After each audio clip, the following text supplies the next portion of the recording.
Não adianta nem me olhar com essa cara sua. Você vai me arranhar de novo? Não quero saber, não. Adianta você já pra cima de mim, não. Não quero saber, não. Fica você aí com esse zóio amarelo seu. Não quero saber, não. Hi, hello, how's it going? It's Lo. If I look like garbage, that's because I am. Apparently, when you have ADHD, you have to sleep a full night of sleep, at least 8 hours, probably more, in order for your brain to function properly.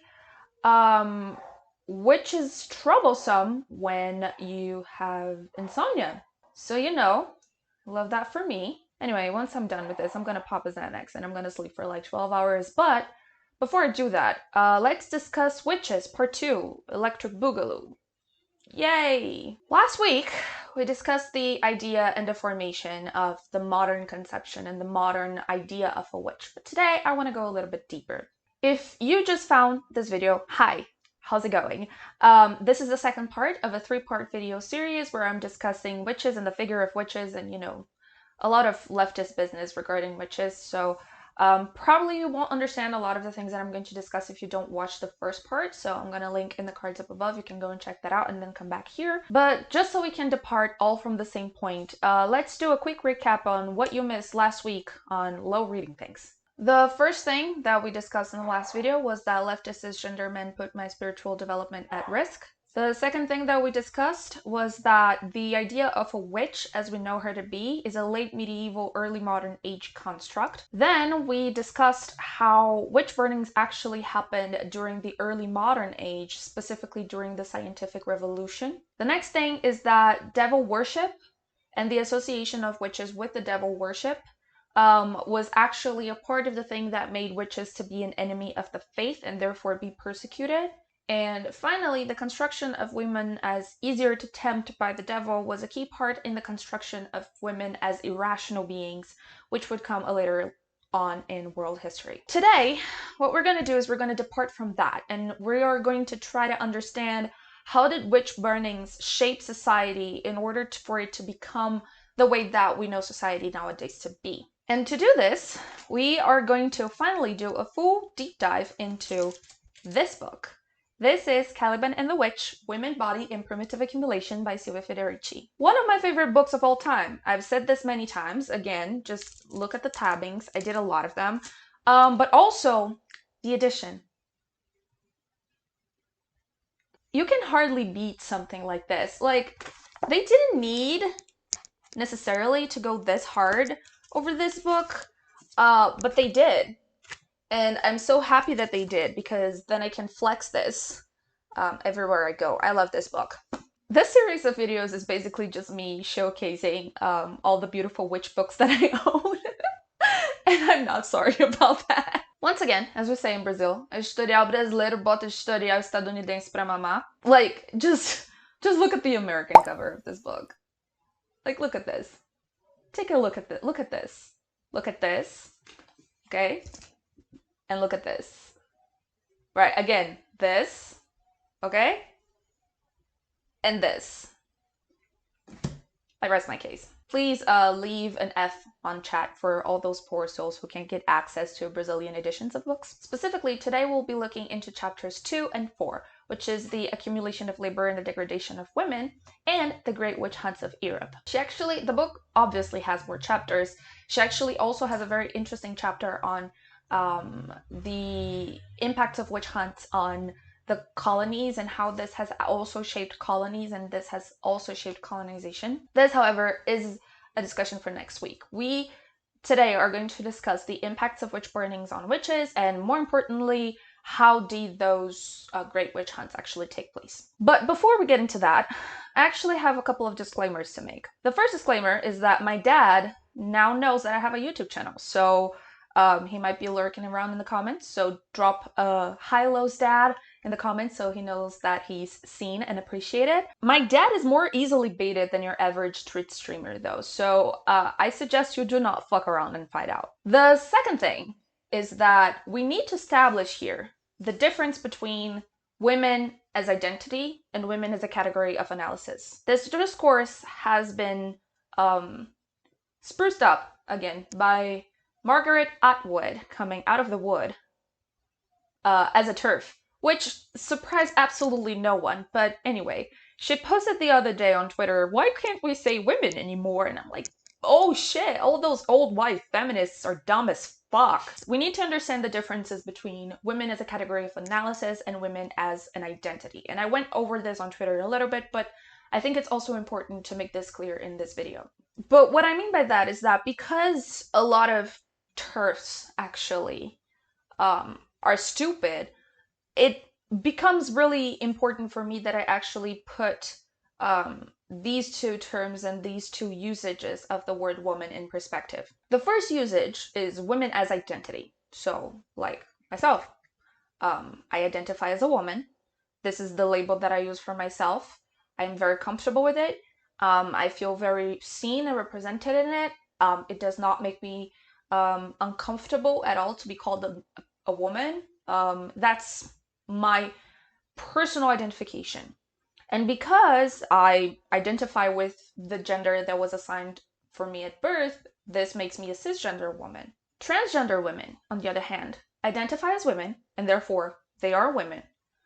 But they do not see themselves represented by the gender they were assigned at birth, which is why they're transgender. These are personal interpretations of what gender is and what gender means, and each individual person will actually give those ideas and that word, that identity, its own personal meaning. It's up for personal interpretation, it's a personal matter, and honestly and frankly, it's none of our business. When we talk about women as an analytical category, however, we're not talking of women as an identity, but we're talking about the idea of woman as this ideal category that was constructed by society and that has impacts to the people who fit that category or who don't. So there is no need here for us to find who truly is a woman to do feminist analysis, because the best feminist analysis is done when we're analyzing the sort of different bits and pieces that make this category called woman. And what are the things that are associated and culturally associated with this category? When we look at women as a category, it means that we're not trying to identify what are the aspects of someone's private life that led them to identify that way, but we're looking into the ways in which that category is maintained by violence and by the processes that discipline our bodies to fit within those characteristics and to fit within those stereotypes and categories. And when we're looking at a category, we're always looking at the impacts of both the people who fit that category, but also the people who don't. The category women establishes that women have to be X, Y, and Z. Then that allows us to ask the question, what happens to those who don't? And what are the violences and the processes of oppression that come into play by making this rebel body being properly contained and disciplined? All of this, I could spend an entire video just talking about this. I just want to point this out because whenever I mention woman in this video, I'm not talking about an identity. I'm talking about a category. And the beauty of it is that it allows us to sort of branch out in many different aspects and ask many different questions. So in this video, whenever I say woman, I'm looking into this category and the ways in which it helped shape the ways that we live our lives today. So that's just what I wanted to point out. The third thing is that a specter haunts this YouTube channel. Boo. What I mean by this is that I'm going to discuss Marxism today. So if that somehow triggers you, like, don't give a shit. So with all of that out of the way, let's discuss the Caliban.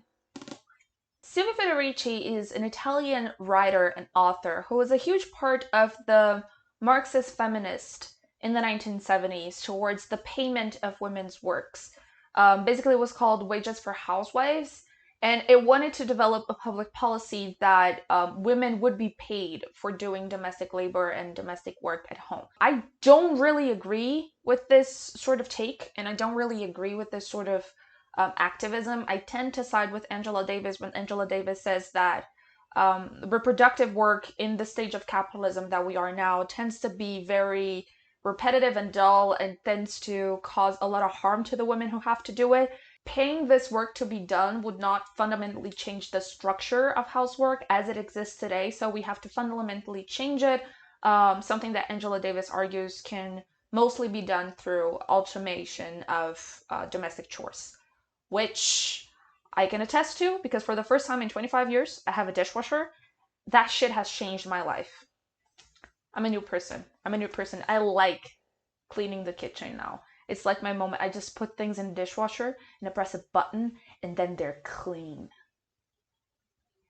This is a whole new world for me. I'm just Anyway, once again, I could make an entire video out of this, but we're not discussing this. Today we're discussing Caliban and the Witch, Women, Body, and Preventive Accumulation. Her main argument in this book, and I'm making a very long, 459 pages long argument, really short. She argues that primitive accumulation is a major precursor of capitalism. So it has to happen before capitalism for capitalism to be able to exist. She disagrees. She thinks that primitive accumulation is a process that is intrinsically tied to capitalism, and it's one of the main aspects of its functioning to its day. What was all that mumbo jumbo that I just said? Let me explain. What is primitive accumulation? Strictly speaking, and I'm making a lot of reductions here, but primitive accumulation is the process that allows the concentration of wealth in the hands of the few. And those few who concentrate this wealth will buy and acquire the means of production, and then they will also have the means to buy the laborer's labor power, which is the worker's ability to work. Marx develops this concept sort of as an opposition to Adam Smith, who wrote that book called The Wealth of Nations. Smith, like the good liberal bootlicker that he is, actually agrees with Marx that there was this first process of this taking of wealth, but he argues that this didn't happen through exploitation. This happened merely because the capitalists and the rich pulled themselves by their bootstraps and worked really hard, and now the people who did not work as hard have to sell their labor. To which Marx said, "Why the fuck you lying?" Marx has a completely different view of this process because he says that this process happened through a lot of blood, a lot of violence, and a lot of death. Marx explains this by saying the following: this primitive accumulation plays in political economy about the same part as original sin in theology. Adam bit the apple, and thereupon sin fell on the human race. Its origin is supposed to be explained when it is told as an anecdote of the past. In times long gone by, there were two sorts of people. One, the diligent, intelligent, and above all, frugal elite, and the other, lazy rascals spending their substance and more in riotous living. Thus, it came to pass that the former sort accumulated wealth, and that the later sort had at last nothing to sell except their own skins. And from this original sin dates the poverty of the great majority, that despite all its labor has up to now nothing to sell but itself, and the wealth of the few that increases constantly although they have long ceased to work. Such childishness is every day preached to us in the defense of property. If this sounds familiar to you, is that we haven't moved past this at all. So, What he means by this, basically, is that capitalism makes this accumulation process, this process of this first taking of wealth, through a lot of violence, be it war, colonization, expropriation, or enclosures, which were those processes of taking communal areas, communal land, like in meadows, like woods and forests, where people would usually go into to find things and gather things that could complement their diet, but also to hunt and to get wood and stuff. So there was a lot of use from those common areas. And in this transition from the Middle Ages to the modern age, there was this process called enclosures. This process was basically people putting fences on those common properties and saying, I own this now. And the people who succeed were the people who had more brutish force. So a lot of people died in this process of enclosures. Remember in my last video when I was talking about leftist guys deep-throating the OG Marx? So they believe, and we can also call them orthodox Marxists, but they believe that this was a process this process of primitive accumulation was a process that began by the end of the Middle Ages and ended about the beginning of the modern age. Silvia Federici disagrees. And this is what I meant when I tried to explain a little bit what her book is about earlier.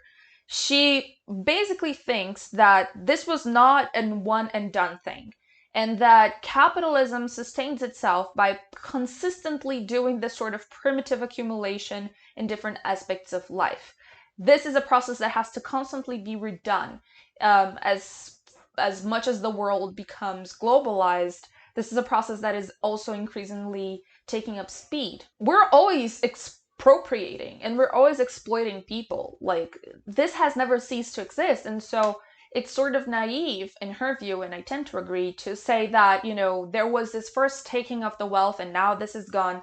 This is consistently done. Every time that you have to go to war with a country to find a natural resource, that's also a form of expropriating. So, and also a form of primitive accumulation. So basically that's the argument that she makes. Not only that, she believes that primitive accumulation is not only an economic process, but a disciplinary process, because this is a situation that actually needs the control of the rebel body, and specifically it needs the control of the rebel female body. So with this background of the book set, let's start with chapter 2, when she talks about the accumulation of labor and the degradation of women. The first thing that we need to do is to do away with the idea that this transition between feudalism and the Middle Ages, which was the economic system of the Middle Ages, and the modern age was a transition. It wasn't a transition. Like I said, it was a very bloody process of imposition of capitalism as a dominant economic system. This process caused a dispossession and the forced impoverishment of a lot of people. And this is explained by Marx when he says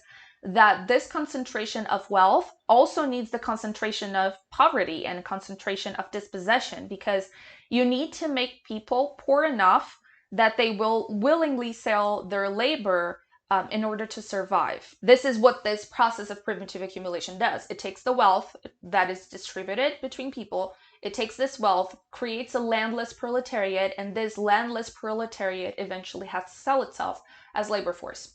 And that's how you're able to continue producing stuff and accumulating capital. In Europe, this was basically done by expropriating the peasantry from their lands and creating this landless proletariat that would be free, quote Marx, to sell their labor. But you can do this in other ways, such as you could start colonizing an entire continent and then submitting the original owners of that land to slavery. And then when those people are actually genocided, you can import people who are kidnapped out of Africa, who are minding their own businesses, and you can bring them over to this new continent and work them to death.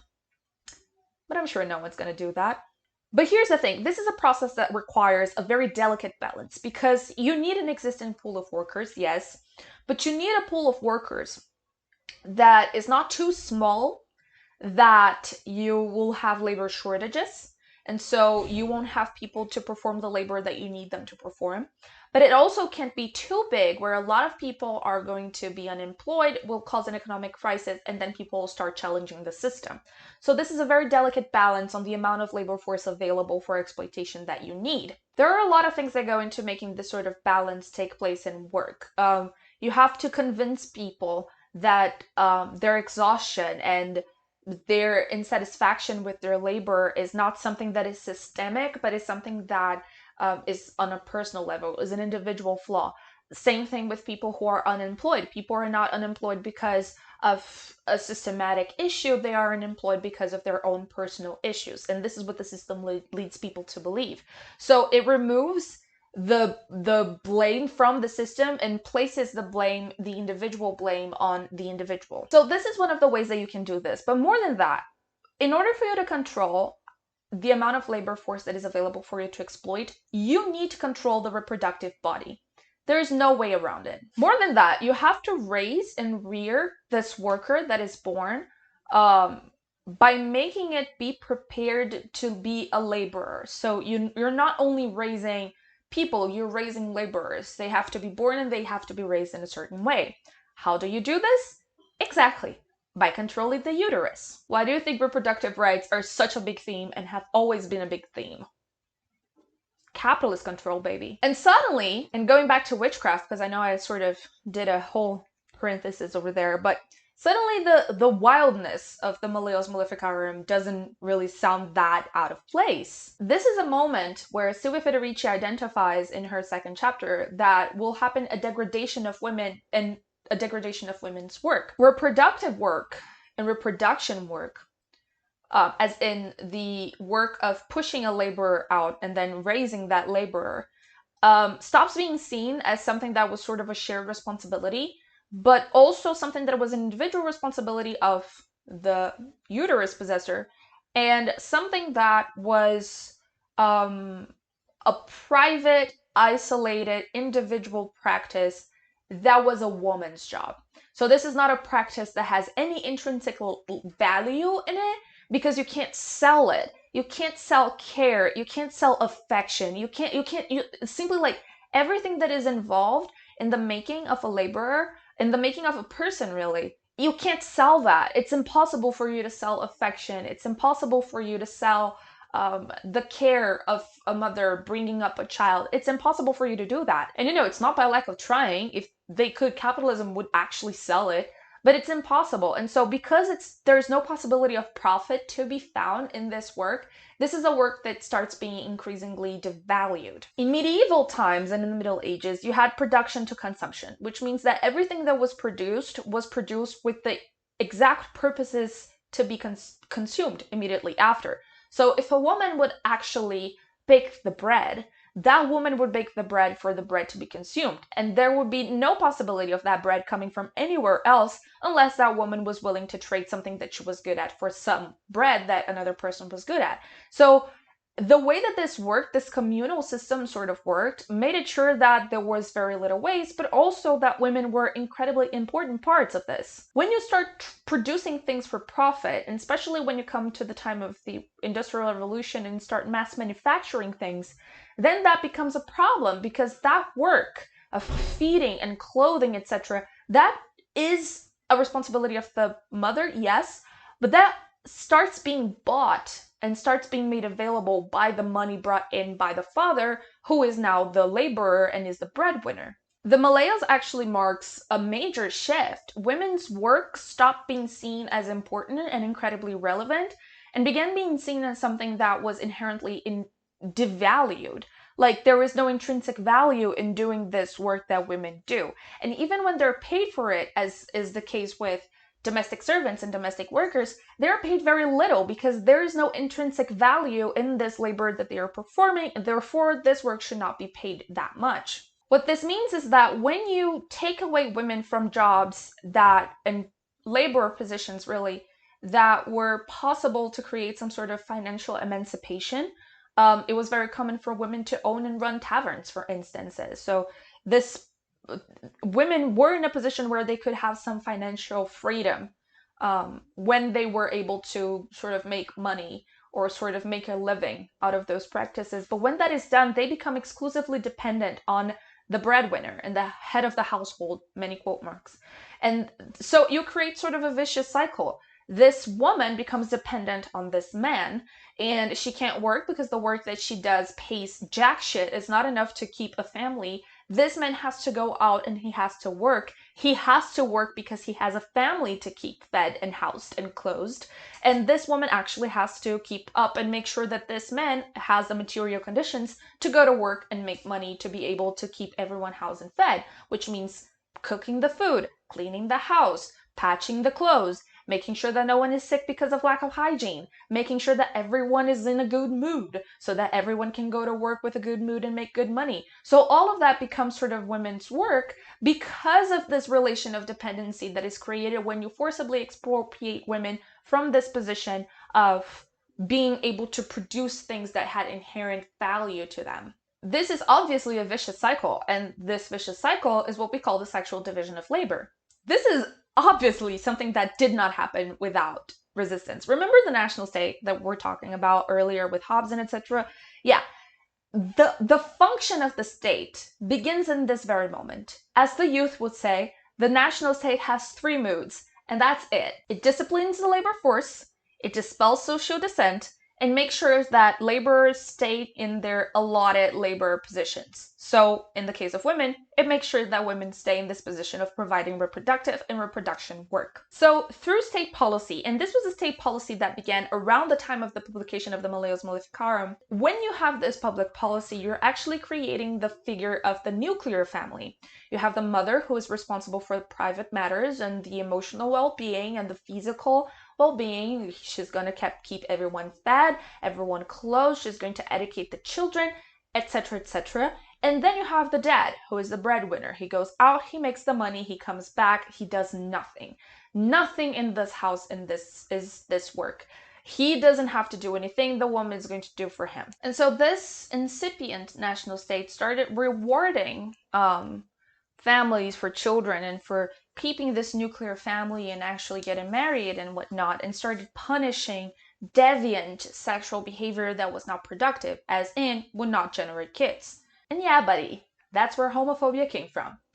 You're welcome. On the other hand, however, that is not enough. We discussed in the last video how midwifery and birthing children and taking care of this process was an inherently women-led process, because women did not only took care of the pushing part, to push the baby out, but they also knew a lot about the reproductive process. They knew what herbs to take to prevent contraception. They knew what to do if they wanted to have an abortion. This was a sort of area and realm of life where women actually wielded a lot of power. This knowledge was mostly shared through communal connections and also familial connections. This was something that women were around, and when a woman was supposed to give birth, the women of her village and her family and her female friends would actually come together to the childbirth bed, sort of aid her through the process. So it was a whole thing. It was very female-led. But in order for you to gain control of this process, of this birthing process, which is extremely important for the accumulation of labor, you need to sever those connections. And you need to make sure that this knowledge is not passed forward, and that women are inherently afraid of their own bodies. Capitalism needs to dictate the workings of the uterus, right? The uterus needs to not to belong to the person who's actually carrying it, but to the needs of the market. So, wild guess, how are you going to do to sever women's connection to each other and make them so afraid of their own bodies that they do not get any basic knowledge on how their own physiology work? Exactly. You're gonna light a fire and you're gonna throw a witch in it. So let's discuss chapter 4, or the Great Witch Hunts in Europe. Chapter 3, which I won't go really into because I'm really trying to keep these videos shorter than an hour long, but chapter 3 of this book actually discusses the processes through which the rebel body, or as in the body who did not dream of labor, actually was disciplined in the same time. And there's a lot to do with heretics as well.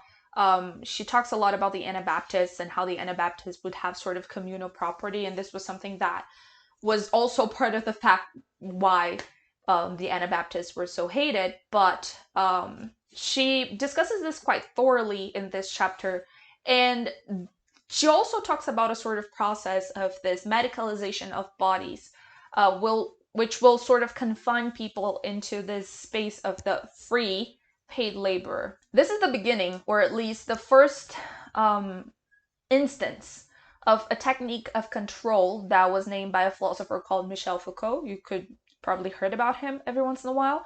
But he has this idea called biopower. This is the development of various techniques and disciplinary techniques in order to ensure the discipline and the control of the labor population. This is the same thing that will ensure the control of women through witch burnings. Because here's the thing, look at everything we have discussed so far. As far as we can tell, witch burnings are not like a mania, superstitious people. Witch burnings are state-sponsored terror campaign. Witch burnings is not like cult behavior. It's not like superstitious behavior. It's not like religious behavior. Being branded a witch in medieval times was akin to being branded a terrorist nowadays. A lot of people who were innocent were arrested and tortured and killed over the threat or the accusation of being a terrorist. This was the same thing with women in the beginning of the modern age. A lot of innocent women were tortured and arrested and killed because they were accused of being a witch. This is an interesting comparison because it actually allows us to understand a little bit more the thought process behind witch burnings, right? Because just as a lot of the interrogators of people who are terrorists truly believe that those people that they are interrogating are terrorists, a lot of the people who interrogated witches back in the day also thought they were really witches. And just as this sort of process, this bias process, leads to a lot of really strange and really unjust distortions in the system, things that will allow, for instance, for the existence of Guantanamo, this was the same thing with witches, like the exact same thing. And on the other hand, this also leads to the fact that some people might be so afraid of being branded a terrorist or a witch that they will actually tell on other people in order to save themselves. But also, some people will be so fucking angry at the situation that they will themselves turn to those practices to see if they can find justice. So yeah, sure, of course, some of those women who were persecuted might actually have tried to do witchcraft. But this was actually born out of this sort of climate of terror. Because if you can't do anything, and if you're starting to live in a period where all your autonomy and all your independence is slowly but surely being taken away from you, you sort of become desperate. And if you want to do a deal with the devil in order to get out of the situation, then you're going to try to do it. So witch burnings are this process of sort of weeding out the enemy within, which is such a very extremely common practice of the national capitalist state. Every single period in history, there has always been one population, one thing, one figure that was considered the enemy within. This were the Jews, this were the communists, and these were the witches. And so this is something that is old, and it's inherently tied to the birth of the modern capitalist state. Silvia Federici actually says about this: "The witch burns deep in the divisions between women and men, teaching men to fear the power of women and destroy the universe of practices, beliefs, and social subjects whose existence was incompatible with the capitalist work discipline, thus redefining the main elements of social reproduction. In this sense, like the contemporary attack on popular culture and the great confinement of paupers and vagabonds in workhouses and the correction houses, the witch hunts is an essential aspect of primitive accumulation and to the transition to capitalism." We have seen in this video and in the previous video how the association of women with witchcraft and the systematization of demonology sort of left a lot of arguments for this eradication of witches. And this came with the association of witches with the devil and therefore with an enemy. What this means, however, is that previous practice, which were somewhat accepted and somewhat sought for, like fortune telling or herbal healing, or midwifery and cursing sometimes, or just having a little bit of an ill temper, things that were sort of known about women and sort of accepted about women, suddenly became marks of witchcraft and became things that had to be weeded out. All of this had to be eradicated through a massive campaign of terror. And here's the thing. The exact number of women who need to burn as witches to discipline other women is 1. Actually, oh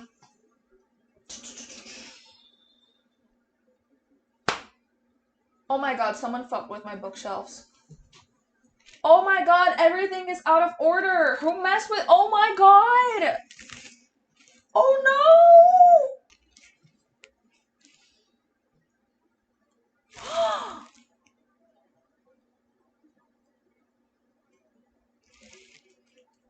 I feel like this is a violation of my human rights. Here's the thing. My shelves, a lot of people have been asking for a bookshelf tour. I don't really have much to show. This part above here is all fiction and below here is all nonfiction. But my books are always organized by alphabetical order with the last name of the author. And someone messed with it. Where is my book? Okay, crisis averted. Or at least partially. I found the book. This is Women, Witch Hunts, and Witches by Silvia Federici. I am once again flexing. In this book, actually, Silvia Federici discusses what happens with the idea of gossip. And I feel like this is an interesting sort of example to kind of highlight how this destruction of communal practices and sort of protection practices actually took place.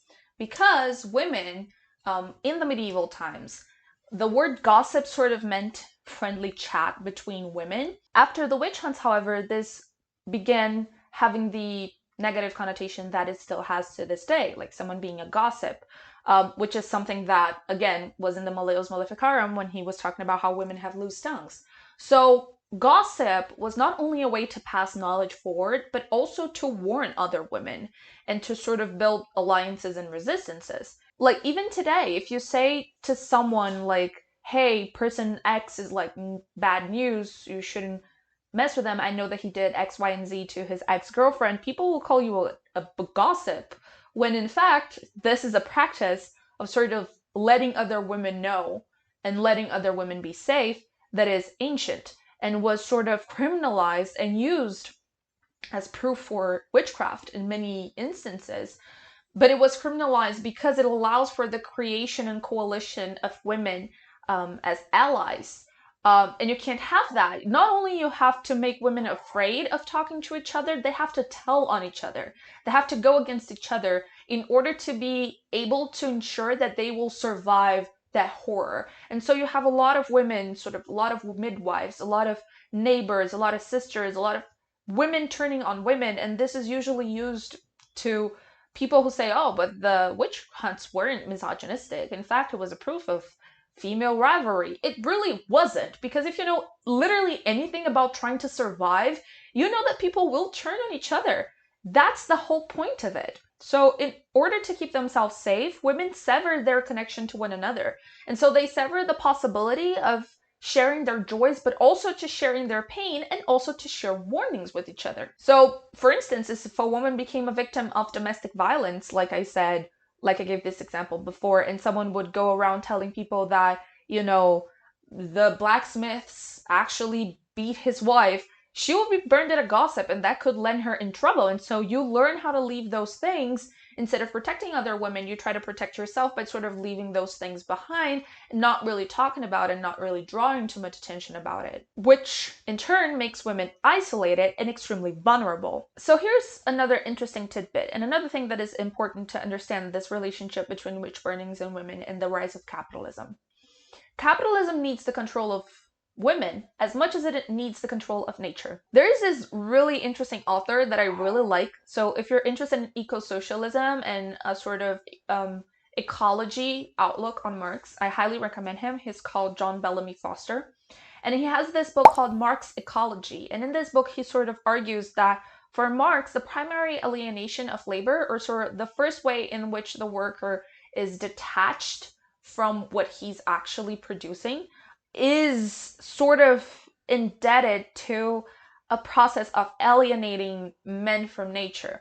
And so when you make this proletariat be landless, or so they don't have a place where they belong, you sort of sever their relationship with nature and they stop seeing the world as a place that is theirs for the taking. But the respect of nature as something that needed to be protected, and not protected, but something that needed to be deeply respected because it was extremely, moody and it sort of did its own thing, was intrinsically tied to the idea of magic. People turned to magic as a way to try to sort of appease nature and make sure that nature would sort of follow them in a way that would be beneficial to them. So they would have good crops and they would find good things and they would be protected in the woods and that they wouldn't be too harsh of a storm and things like that. Because those things are unpredictable and you sort of can't really, even nowadays, you sort of can't really tell what nature is necessarily going to do.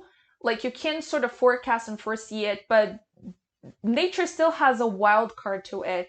And magic developed a lot in order to try to deal with this unpredictability of nature and sort of make sure that this environment, which could be extremely welcoming and sort of nurturing, but it also could be terrifying. And so magic sort of began as a way to sort of try to understand and try to deal and try to appease this incredible entity that was nature. Like even in modern times, we still don't know that much about nature. Like the majority of the oceans are still unknown, and even nowadays, people don't know why some people who have had COVID can only taste things like burnt rubber. Like there are certain things that happen in nature that people simply can't explain, and science exists to try to give them an explanation. But some things are just wild; they just happen, and so that's the unpredictability of nature that is something that is not conducive to capitalism, because much like magic, nature is unpredictable. It doesn't necessarily bend to one's will. it has to be forced into doing things, and sort of sometimes even that doesn't really work. So when you have something that is so wild and is so, inconsistent, you sort of have to create a belief system that will not only believe that nature is a force that you have to try to appease to live your life well, but b, some people have this inherent connection to it, and some people are able to sort of make sure that nature will do its bidding, which is what we will understand as magic. All of this is incompatible with capitalism because you can't profit out of this, right? You can't, it's like, not only that, sometimes nature is not conducive to profit. Sometimes it just doesn't work that way. And so all of this is something that needs to be eradicated for capitalism to take full control of nature and to use nature as a means to an end, as we discussed before. And more importantly, that doesn't work with capitalism because magic doesn't require an explanation. And magic works, it's something that is intuitive, It's always something like, you're not going to work today. Like, the wind is not blowing correctly today. You're not going to work. Or like, this is not a good time for crops because I just saw a sign in the sky and things like that. All of this is not conducive to capitalism because it interrupts the necessary flow of production. So what happens is that capitalism needs like every last bit of blood that you have. And if you won't give this blood because like the stars aren't in position for this tribute, like, it doesn't work like that for capitalism. And even saying this feels sort of ridiculous. Like, even saying that the stars are not aligned for certain things to happen feels sort of ridiculous, which is another tool of capitalist control, and we're going to discuss a little further on. But the point is, in order for capitalism to gain control over the world, it had to kill every last bit of magic that the world had to offer. So what happens is, like, we sort of killed the wonder of the world.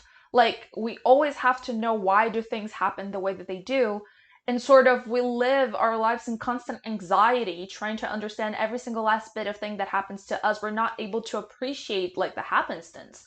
We're not able to appreciate like the wonders, the things that don't have explanation, the things that just are. They don't exist for a purpose. They just exist. And nature has never really taken that well to try to be contained in some way. Because nature just sort of does whatever the fuck it wants. And currently, in the present day, it wants revenge. Magic in itself, and this wonder, it's not supposed to be bought. You can't have more magic just because you have more money. Some people might be able to use magic for their own needs and for their own means. And so you are trying to create a belief system in which certain people are awarded this connection with this unpredictable nature, which can hamper and completely destroy the possibility of profit of capitalists in this incipient capitalist society. And so the idea that laborers, and especially women, could resist capitalism and could resist the need for control of their reproductive system within capitalism by a sheer connection with nature had to be vanished and completely eradicated. And it's not in the sense of, I need to eradicate this because I need to eradicate witches, because I do believe witches are real. Of course, some of them did, but a lot of people thought that they needed to eradicate the possibility that people even thought that this was something that could happen. Like, it's less of, I am killing witches because I am afraid of them, and more of, I am killing witches because I can't have people believing that witches are real because they might want to become one. And this is why the figure of the witch was so hated, because the witch was the opposite. What she wanted out of a society was completely opposite to everything that that incipient capitalist society wanted for. What she as a woman wanted for her life was completely opposite of everything that capitalist society wanted for her body. And so the figure of the witch ultimately had to be destroyed, not because the witch was dangerous or because the witch was somehow an actual active threat, but because the figure of the witch represents that another world is possible. And we can't have that in capitalism. Capitalism was born within the clutches of Christianity. And much like the Christian God, capitalism admits no competition. Anything that might suggest that another world is possible and that things don't have to be exactly the way that they are has to be completely eradicated. Fucking inquisitioned. It has to be completely destroyed so that people will never believe that another configuration of a world is possible. Like, what the hell? I basically gave a trigger warning Marxism in the beginning of this video. Do you want to, like, discuss how prevalent in present day still it is? Look at the reaction that people have to communists. Like, I know I joke around about being a communist all the time, but this is something that could actually put a lot of people and has put a lot of people in danger. Everyone who believes that the world could be anything other than what it is, and that we can dream of something different of what we're currently living, is going to be treated the same way as a witch. That's just it. And so this association of women with nature is not by accident at all. Women have to be irrational and emotional and impossible to contain, because just like nature, women have to be controlled, they have to be terrorized, they have to be bled dry. This is a process that has to happen until capitalism actually has control over the production of the labor force. Women have to be confined in this place of exploitation in order for capitalism to continue perpetuating itself. And the way that capitalism and capitalist society will do this, in the words of Jean Baudin, who is another theoretic of the state and a philosopher, said, we have to spread the terror amongst the few by punishing the many. Which, by the way, bold words for a man who was deeply afraid of a witch stealing his pee-pee. So, anyway. So, here's the thing. Witch hunts and the belief in magic was disruptive. It basically alluded to the possibility that another world was possible and that we didn't have to relate to the world in this specific way. It basically argued that there is more to life than it meets the eye and that certain things are not for us to know. The idea that the disenfranchised might have hope that things will be different is a perpetual fear amongst the ruling classes and the bourgeoisie. And this is why we still carry on witch burnings, and it doesn't matter the name the witch receives, be it the communists, the terrorists, or, you know, here in Brazil, the figure of the drug dealer is very used. So you might use many figures of that, but the point is, those are people who are persecuted because they dare to imagine that a world is different. Or maybe they're not even doing the imagining themselves, but they just signify and symbolize that another world is possible and that there's more to truth and the official truth than it meets the eye. The historical event of witch burnings, the specific historical event of witch burnings, however, had dire consequences for women. It destroyed support networks, created animosity between women, made women afraid of their own bodies. It alienated them from their own bodies to the point where women have a very contentious relationship with it, as if this body is sort of what traps them into this existence of horror, which it is. In fact, what witch burnings did was actually led women to believe that they themselves are weak of mind and soul, and that's why they're more prone to devil possession. But in the future, this will become women believing that they are irrational and therefore that they should be satisfied with their place in the house, taking care of the children and just being a doting, loving wife. Witch hunting didn't even make women to be less. It made women to be nothing. So here's the question. Now that we understand all of this and we understand the impacts of witch burnings, would there be power if we were to reclaim this title? Or is this something that will only cause more pain and we have to put it aside? The idea of a witch was used to terrify women into submission, yes, I know, but how has this submission been also used as a form of colonial control? We have been talking a lot about Europe and the European context, but how has this been transported into the colonies and shaped the way that the colonized actually see and talk to themselves? And is this something that could be a possible way out for the colonized? Also, when did the figure of the witch stop being terrifying and became the butt of a joke? When did witchcraft become fun? When did witchcraft become aesthetic and a possibility of profit rather than something that is truly revolutionary and extremely terrifying? At which point did we become the daughters of the witches who couldn't burn rather than becoming those runaway witches themselves? These are all the questions that we will, of course, try to answer when we meet again next week. Bye!